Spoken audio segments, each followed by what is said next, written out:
HBCU Digest, welcome back. And we are privileged to be joined by probably one of the more busy HBCU presidents in the sector today. If you don't see him on Instagram and various travels, you see in these cats making major announcements at Edward Waters University. Now Edward Waters University, you got to get the name right.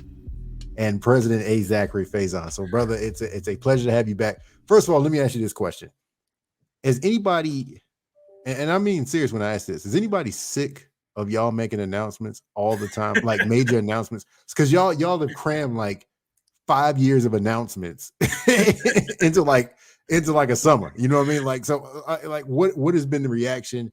And if anybody's saying, yo, y'all need to space some of this out. Listen, it's been overwhelmingly positive.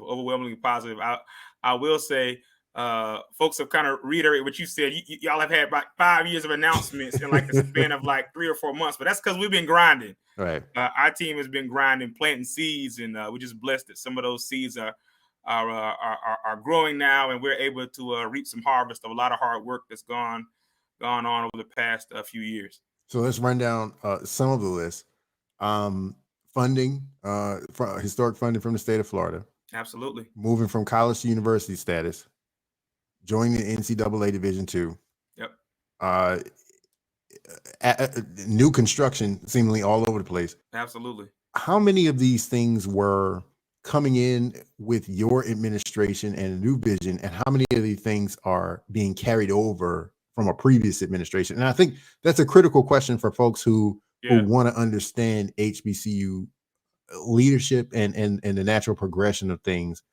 How much of this is you and your team, and right. How much of it is you saying, hey, here's some stuff they had cooking, we're just going to bring it to fruition now? Right. Let me say it kind of as a caveat. I'm the 30th president of Edward Waters College and the first president of Edward Waters University. So, before I answer that question directly, I think I'd be remiss to not be able to give, honor and do where it's due. There were 29 presidents that came before me, and certainly all of them have built upon, the last person. And certainly I built upon my predecessor and all those that came before me. But I can be honest and share that everything that you've shared was this administration, our vision, and our work towards putting these things in place and seeing them through for them to come to fruition. Jared, when I came to Edward Waters, we were in some pretty difficult financial straits. I'll just share with you, and I tell this story to a lot of aspirant presidents. No shade to boards of trustees or what have you, but often when you're in that process of maybe aspiring toward the presidency, you've got stars in your eyes. Mm-hmm. And you may think you're doing your due diligence, and I think I did my due diligence as well. But the board did it as well, and you're not going to know everything until you get there. That's just part of kind of what it goes. I think boards can be as transparent as they possibly can, and sometimes the boards don't even know to the extent of kind of what's going on at the institution. But nevertheless, when I came to Edward Waters, unbeknownst to I think a lot of folks, and even unbeknownst to me, we had suffered through over a decade. How it is we got. We've made it. I think it's because of our African Methodist Episcopal progeny, and the good Lord has been looking out for a long time. But we had over a decade of operating net cash deficits. Mm-hmm. In other words, we cash poor. We get to the end of the fiscal year, and we're having to go into lines of credit. We don't have the dollars to pay our bills. So when I came on in July of 2018, I'll never forget. This was right before HBCU weeks. I've been there maybe 2 months. Of course, HBCU weeks is always in September. And my CFO calls me and says, Mr. President, we got an issue. I said, oh, what's the issue? I'm new president, thinking everything. This is the honeymoon period. We're gonna have a bit of a task making payroll this month. Mm. Excuse me? Say what? Yeah. Well, I thought you knew. We have some cash flow problems here at the institution. I said, no, I wasn't aware. This is a part of, my exploration that I was getting to that, but I certainly wasn't expecting to be 60 days in and to find out that that's kind of where we were. So I think that, to your question, my predecessors had a lot of great ideas and a lot of vision. But one of the things that, I gleaned from one of my mentors, Dr. Charlie Nelms, when he said to me, when I participated in MLI, he was one of our facilitators. And it's something that I always use to this day. And he said to me, he said, young man, a vision without provision ain't nothing but an illusion. Mm-hmm. So, you can have all this vision in the world, but if the resources aren't there, you're just playing games. And so, pursuant to that, we kind of shifted gears. I had a lot of plans in terms of what it was that, we were endeavoring to do as a new administration, but it became incumbent that we focused on finances immediately. And so we began to put together, some things. I think it was really a combination of really looking at what we can do from an enrollment management perspective. We had to grow enrollment, and we had to grow it immediately. Right. We had to do something with regard to, our debt, to try to generate some cash, get rid of this debt and generate some cash. And then we had to really look inward and see how it was that we could be more philanthropic in our fundraising. It really was those three things combined. And we were successful in that. We've grown our enrollment every year. We had our highest enrollment ever last fall. Coming into this coming fall, we'll look to have our highest enrollment in over 20 years. All of our applications are up. Acceptances are up. We've got over almost 600 new deposits for students, and for Edward Water as an institution, it's a small private. That's unprecedented for us. Talk about the balance in achieving that, because you look at a lot of institutions, public but mostly private. There are some that face similar circumstances, and we just don't know it. Right. So for you to be so transparent, I think is a breath of fresh air. But can you talk about how do you balance the fact, like, okay, there are some areas where we need to cut costs, and there are some areas where we need to invest in order to make more money. Yeah. How does a president, CEO sit at that seat and say, here's where we got to retract, right, and here's where we got to get bigger, even though we might have some lean times, but there will be surplus at the end? Well, I said that coming in the door, and I was very forthright and transparent with our faculty, with our staff, and with the board that, hey, from my perspective, my background is in enrollment management and also in fundraising and development. And I said to them coming in, I said, I'm going to put initially the money in what I call the resource making or resource producing, at least initially, the resource producing areas of the institution. That's not to say our faculty don't, write grants and produce resources, but we need an immediate influx of cash. And so, we had to really look at our enrollment management function and how can we invest in that area in a way that we can realize some fairly immediate returns in terms of being able to increase our enrollment. As a small private, that's where we're going to get the bulk of our financial support from is growing enrollment. And then second to that was really being very intentional around developing or investing in our fundraising and development arm. And then also, I also believe in doing business. If I do business with you, I expect you to do business with me. So for example, if I've got a vendor, and this really just comes from my development background, I've got vendors that were at our institution. I won't name any names, but they've been doing business with us for 15, 20 years. Then I go through the annual fund, the major gift, right. They're not there. All right. So I had what my grandma used to say, come to Jesus conversation. Look, I see that you've been a vendor of ours for 15 years. And in that time, we've generated X millions, plural, of dollars for you. Okay.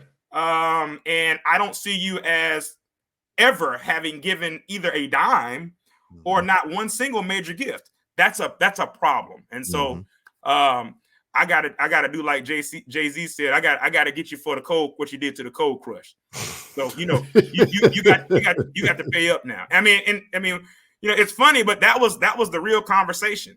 Were they easy conversations to have? Not that they would be difficult because you're a client, but were they warm and receptive and said, yeah, we'll get it done? I think, to be honest, most of them were. When you put the data in front of them and you say, listen, I mean, you've generated $20 million of revenue from this institution, and I don't have you having given $10. It really, in some ways, it was an embarrassing conversation for them. In other ways, I think it was revealing for me and my staff, because reflexively, some of them said, "But you know what? We've never been asked." And that was something that was sobering as well. And so, but hearing that, we said, well, we're asking now. And, fortunately, we were at a precipice, in a number of our vendor relationships where we were up for renewal. And so, we talked Leverage. about, Leverage. exactly. We had some leverage, Right. so I'll name one just because this was a positive one. Follett is a company that does work with a number of our HBCUs, and it was a very great conversation. Their CEO, Ro McFarland, came down. We had dinner, and what came out of that was a new deal where every first time in college Edward Waters University student is given a brand new laptop computer full with Microsoft Office Suite and the whole nine. Also having something where we're getting a higher percentage of the sales, and investment annually into our scholarship dollars to support our students. So, it's those kinds of conversations. And so again, when you have 4 or 5 of those that also, want to invest in some capital investment, helping us to improve the learning and living experience on our campus, that was truly transformational. And I'll tell you one more thing. That really changed the fortunes for us from a financial perspective. Like I said, we had gone over a decade and had not closed a fiscal year in the black for over a decade.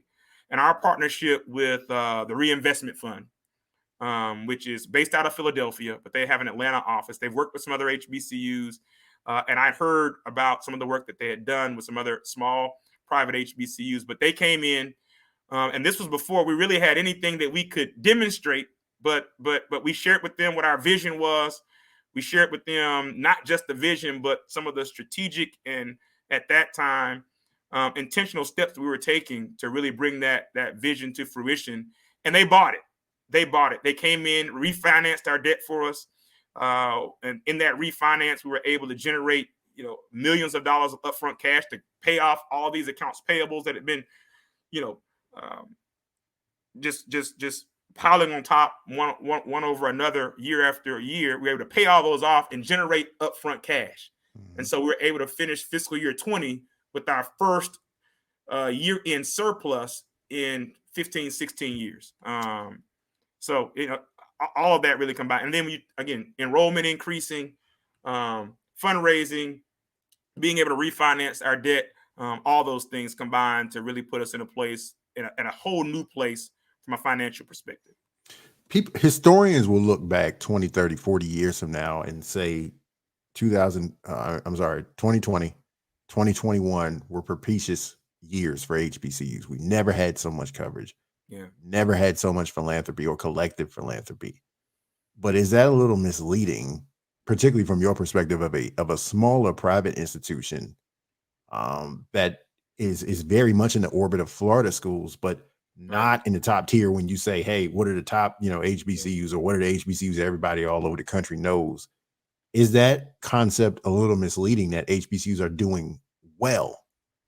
I mean, we're keeping pace, but would you say that it's not as good as we think it is, or would you say it is as good as you see it? Well, I think from a philanthropic perspective, those that were, recipients of the McKinsey funds and other, donations and dollars, it certainly shed a positive light on HBCUs as a sector and on the whole. I think that's uncontroverted. I have nothing against those institutions. I tell people this all the time, so I'm giving this caveat before I get into my answer. My mother, I'll use one. My mother's a Spelman graduate. My sister's a Spelman graduate. All the women on my mother's side of the family are all Spelmanites. Okay, so I have nothing against those institutions, and they're well deserved for the dollars that they have received. For years have produced excellent products. But with that said, I have been one that has been disappointed that other HBCUs like Edward Waters. I'll just stay with the AME institutions: Edward Waters, Paul Quinn, Allen University, and others have not been recipients of those kinds of dollars. Namely, and I just have to shout out the AME schools, because you're talking about schools that never capitulated from a cultural perspective. They were founded by Black folks, run by Black folks, and say whatever you want to say. This may be a bit controversial, but they did not cede authority. They did not cede power to white power structure. And in many respects, they've paid a price for that.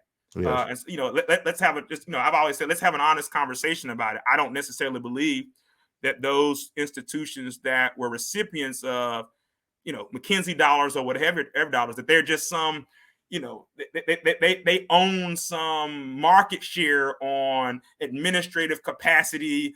Oh, they produce, you know, at extraordinarily high level. Well, they produce at that level in large part. I mean, if I had a $400 million endowment, I think I could produce too. I'm just keeping it all the way real, you know.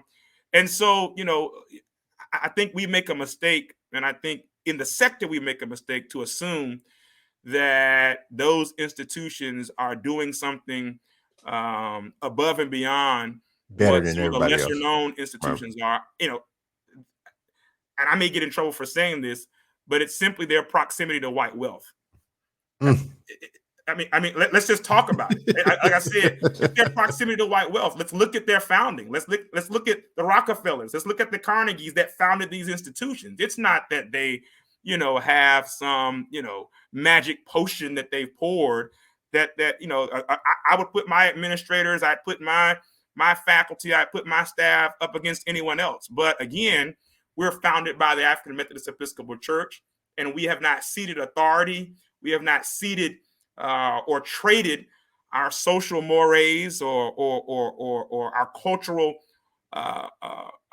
mores for proximity to wealth. And there are choices to be made in that regard. But you know, as I look at prospective donors, particularly African American ones, I think the AME schools have a particularly rich history. Wilberforce University, Edward Waters. These are institutions that, again, are founded by us, run by us, and still run by us. When some of those, I won't name any of them directly, but some of those other institutions, look at their boards of trustees. They're not run by us. Well, is there a case to be made that, as you said, sometimes there's a choice in that, but is there a case to be made that could there be, and I guess the best way to put it is gaps in the service. In other words, if you are supported and founded by the Black church, where is the Black church? Now, a lot of people don't know that the AME church and the Episcopal church, all those are giving money to HBCUs, right? Because you don't see big check presentations. You don't see, you know, presentations at church conference and say, here's what we're going to do for Black colleges. Right. But is it to say the church then has an obligation to say, well, we got to stand in the gap. We have to do more philanthropically. Would you make that case?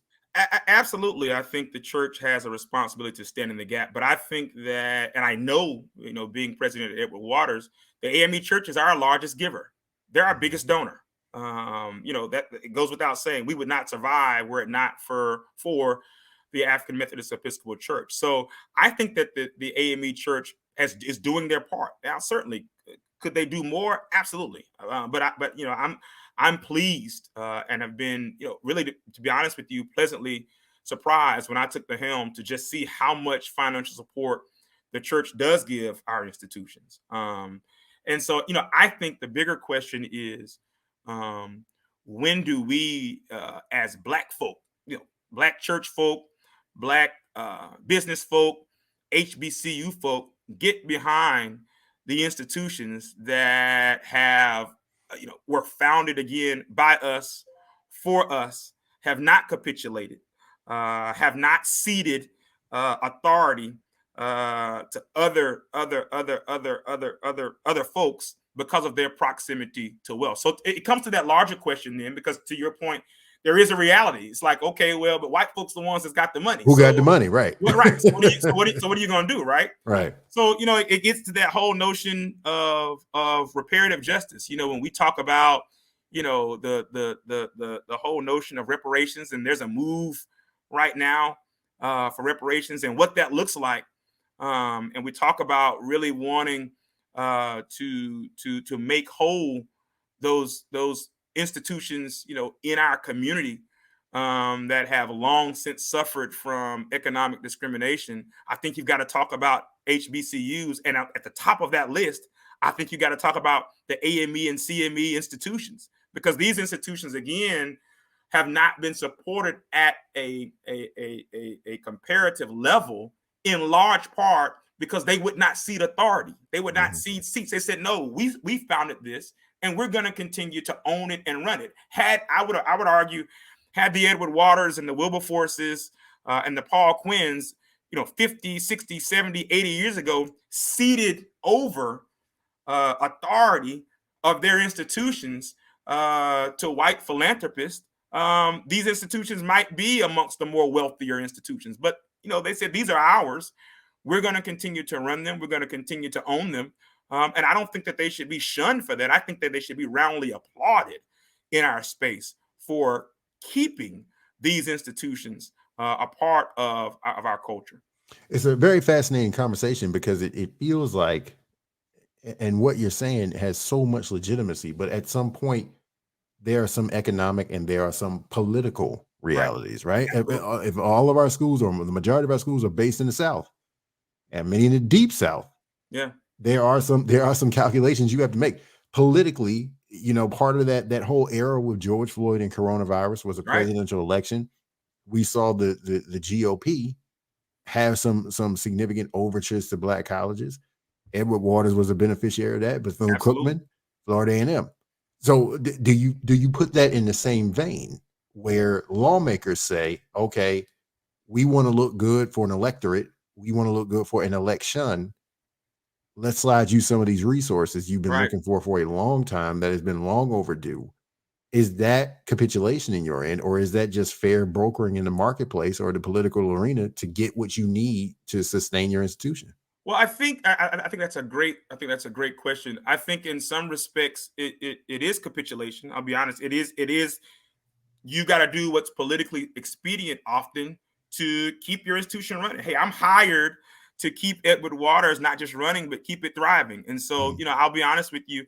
When you talk about Florida, there are those amongst my alumni base, amongst my students, that are not supporters of our governor. Okay, now that's not a secret. But from a funding perspective, the fact that our governor and our state legislature, supported by our governor, at least I have to give credit to the legislature, but certainly supported by our governor, he could have vetoed it, gave historic funding to the private HBCUs in Florida. That means something. From a political perspective, it certainly exerts, I don't know if pressure is the word, but it certainly exerts some political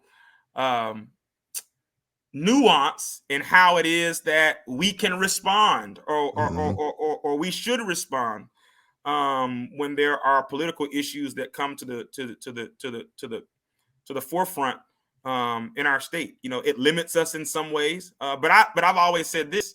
I say to my alums, I say to students, at one time, we weren't so heavily dependent upon white wealth. When we weren't, we could speak truth to power. So free me, free your presidents. I say this for a number of HBCU leaders. Free them to be able to speak truth to power by allowing us the space to not be so heavily dependent upon,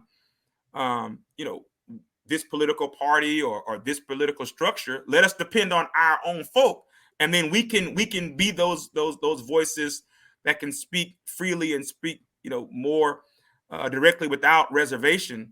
Do you think people get it? Do you think people understand that? Because the L's that you take, the L's that so many other presidents take when they have to do an event with a governor who's unpopular, politically unpopular, and they make it seem like, Dr. such and such sold out. Yeah.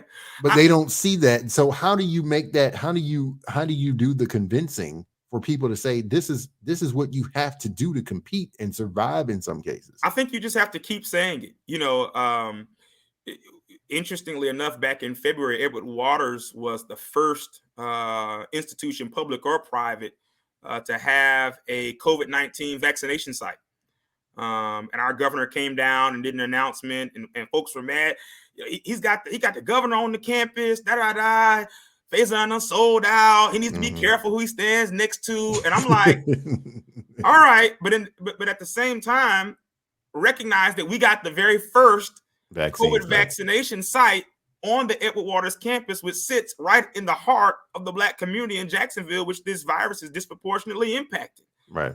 Again, hey, whether you want me to stand next to our governor or not, you can make that argument, but are you showing up? Are you bringing me vaccination resources? Are you, so either bringing me the resources and allow me to be able to make that distinction and not have to stand next to fill in the blank, whoever. Mm-hmm. So, I think, we've got to take some ownership, and I can say that as an HBCU alum, not just the president, that I've got to do my part in helping my president of my alma mater to speak with autonomy and really be able to advocate in a way that's not as politically tinged. But it certainly is a highly charged political environment, so it's a tough environment to navigate. Talk about the identity as a young president, right? So a lot of people don't realize that you kind of grew up, as you mentioned, you're a Georgia boy, went to Albany. You've done significant roles in leadership at Virginia Union, at Tuskegee. So you've been in some places that are like steeped in strict and conservative HBCU culture. Yeah. And yet you all over Instagram, you quote rap lyrics, you ranting and raving at the basketball game. So there is a notion of here is the future of HBCU leadership, and yet there is training in the tradition, in the sound tradition at that. How do you navigate both of those worlds? Because there is something that a 21st century student and alumnus expects, and then there is something that a graduate or a board member or faculty or community member say, "Nah, bro, you're doing a lot." Right. So how do you walk the fine line? To be honest with you, it's something that I am still figuring out. I'll be honest with you. My approach has always been to just be authentically me. Mm-hmm. I'm a child of the 90s. I like trap, but I love John P. Key. You know what I'm saying? You're right. I mean, I've served at some institutions that are certainly have a conservative bend, whether that be from a religious perspective, whether that be from just their place and historicity in the HBCU space, like a Tuskegee. But I found that I just have to be me. You know what I mean? And I do think that certainly you have to be aware of the culture of the institution where you are. Again, I'm at an AME institution now. The chair of our board is the bishop of the 11th district, and a great majority of the persons that serve on our board are members of the cloth, and so certainly that comes with certain realities. But I knew that when I took the job, and so I think as any president, you have to do your due diligence and make sure that you're matching who you are with who that institution is. I'm staunchly a Christian. I staunchly love and will call the name of Jesus. Pray and lay hands on these students when we got to do that. And so, being a younger president, it certainly comes. You got to prove yourself. We didn't do we weren't nearly as active on Instagram with a lot of stuff at the beginning because we didn't have nothing that we could say that we had done. But now that we've done some things, and part of that was by necessity. I don't have the big marketing budgets like some of my other institutions, and so I said, well, hey, as a millennial president, I know how to use this Instagram. I know how to use this Facebook. I know how to use this TikTok. I know how to use this Twitter. I know how to use this LinkedIn, and those are free. So I'm gonna get our brand out there. I'm gonna get our message out there as best we can using these platforms, because also that's where the students are. Again, our focus was wanting to grow enrollment.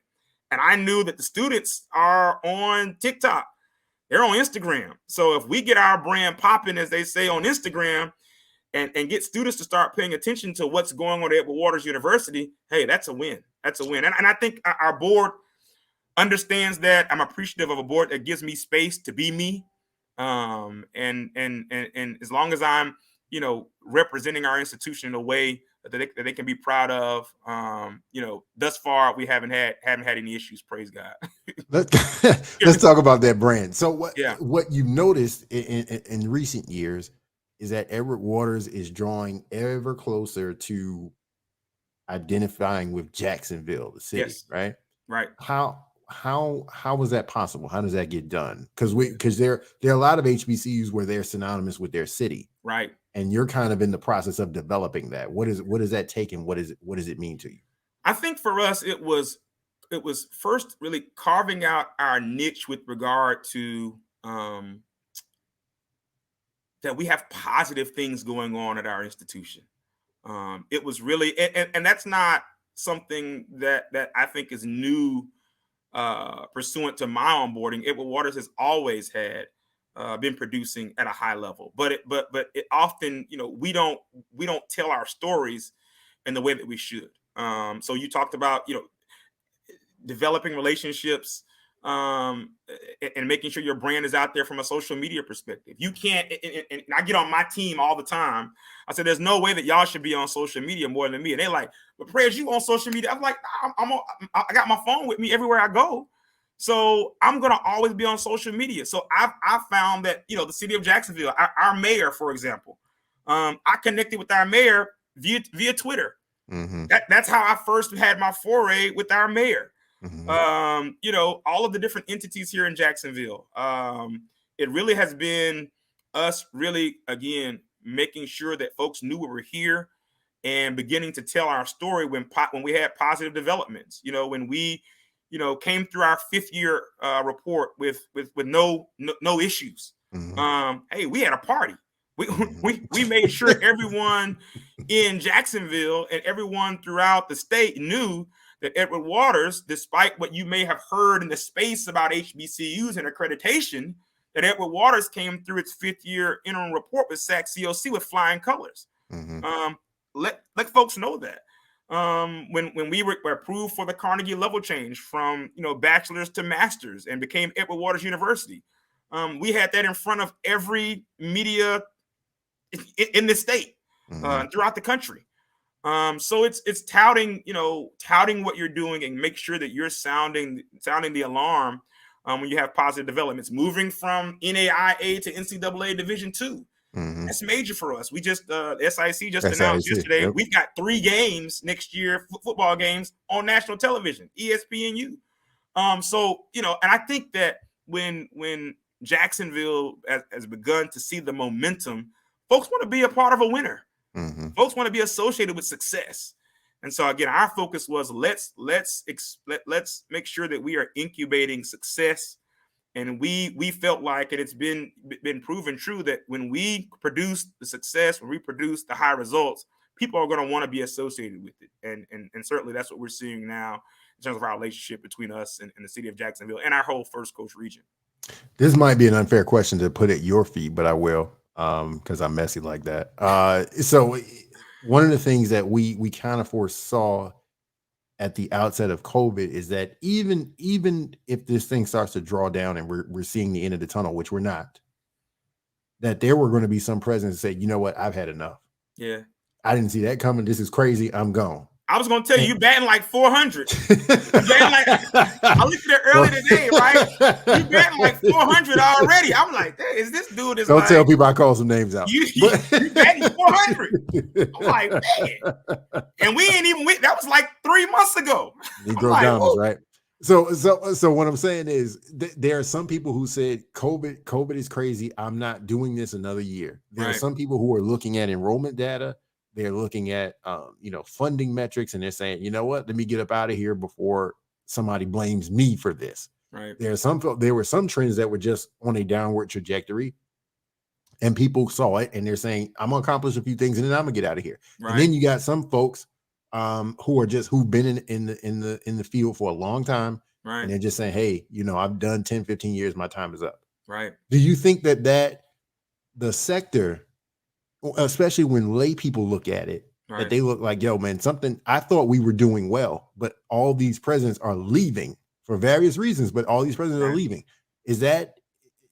How do you kind of explain it from the seat itself? And how would you tell people to respond to it, or how people say, hey, chill out, we're okay? Or how would you best explain it to folks about these leadership transitions that are seen to be picking up in pace? Well, I think that's a great question. I will say first, these jobs are tough.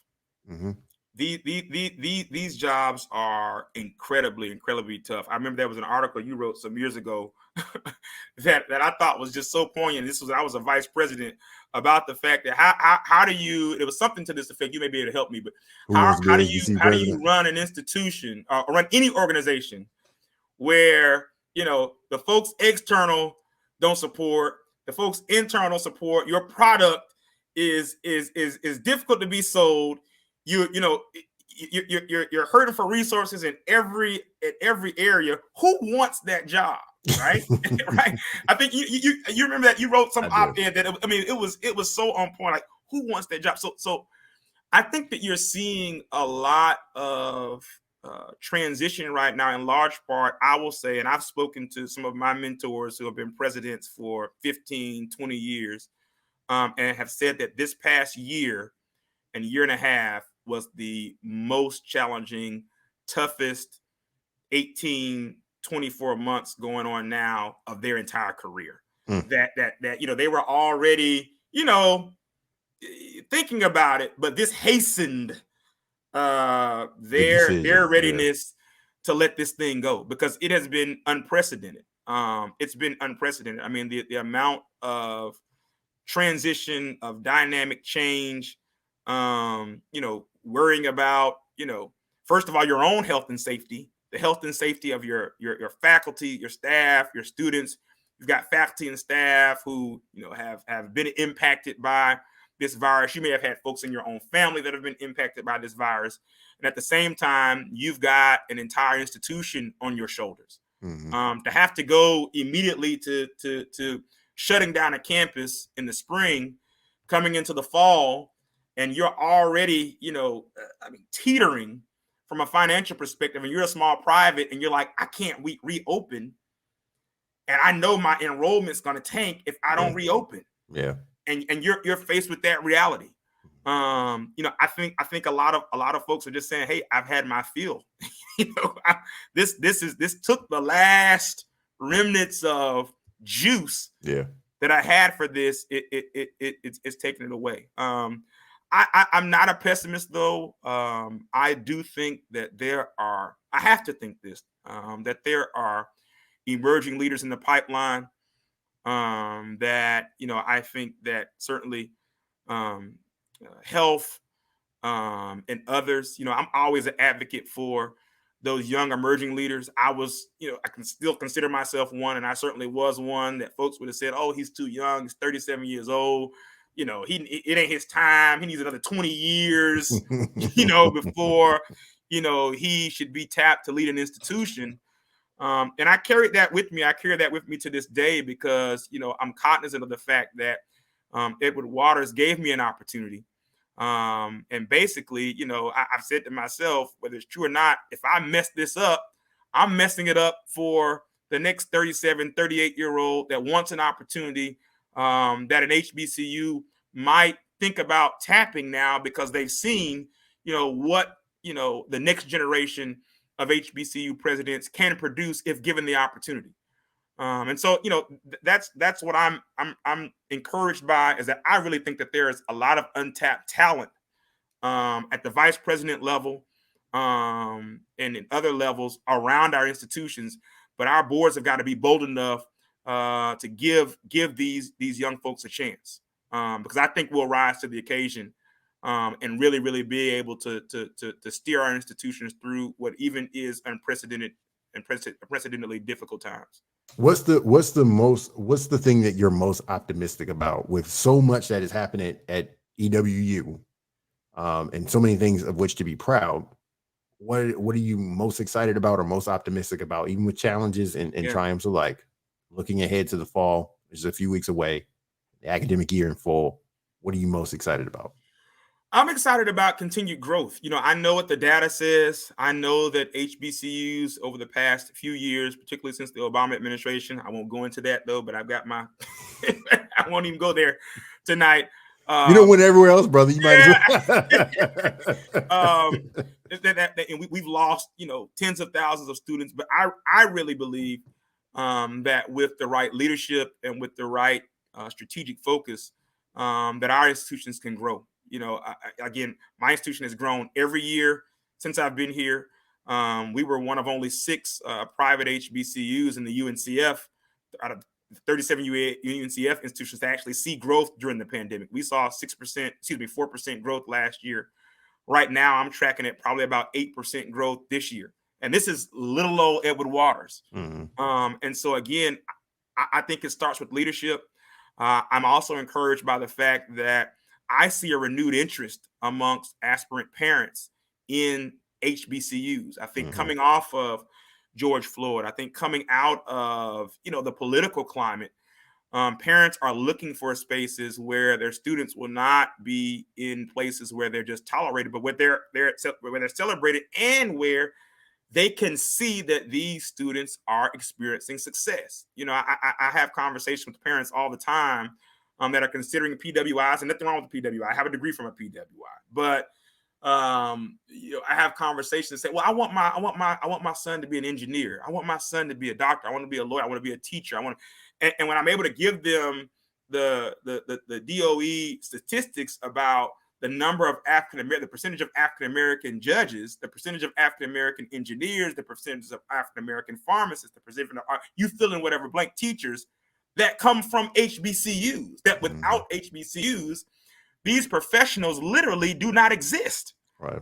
And so, there's demonstrable evidence that if your pathway for your child is wanting for them to become, this professional, that HBCUs are the overwhelmingly primary pathway to achieving career and personal success. And so, again, I'm animated and encouraged by the fact that we still hold that space. That has not been overtaken. And so, again, I think that's a message that resonates, and it's a message that I'm seeing, at least as it relates to Edward Waters, is buttressing tremendous and unprecedented growth for our institution.